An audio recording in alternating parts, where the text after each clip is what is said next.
അസ്സലാമലൈക്കും. ഇത് ഞങ്ങൾ അടിപൊളി ഐറ്റമായിട്ടാണ് വന്നിട്ട് ചൂടത്ത് കുടിക്കാൻ പറ്റിയൊരു സാധനമാണ്. വയറും തണുക്കും മനസ്സും തണുക്കും. അപ്പോൾ ആ സേമിയ വറുത്തെടുക്കണം. ഇനി ഒരു പെട്ടി പാലൊഴിക്കുക. പിന്നെ നല്ല ഇളക്കി യോജിപ്പിച്ച് കൊടുക്കുക. സേമിയ വേവുന്നത് വരെ ഇളക്കുക.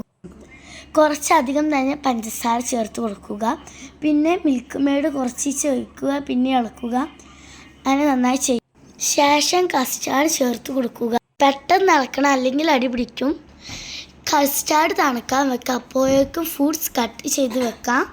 ബനാനയും ആപ്പിളും കട്ട് ചെയ്ത് വെച്ച് ഉറുമാപ്പഴം ഇല്ലാത്തതുകൊണ്ട് അത് ഇട്ടില്ല. പിന്നെ ഒരു ബൗളിലാക്കി വെക്കണം. ഇത് രാത്രിയാണ് ഉണ്ടാക്കുന്നത്. അപ്പോൾ ഫ്രിഡ്ജിൽ വെക്കാം. നാളെ നമുക്ക് എടുക്കാം. ഫ്രൂട്ട്സ് കട്ട് ചെയ്ത് വെച്ചിട്ടുള്ളത് ഇടാം.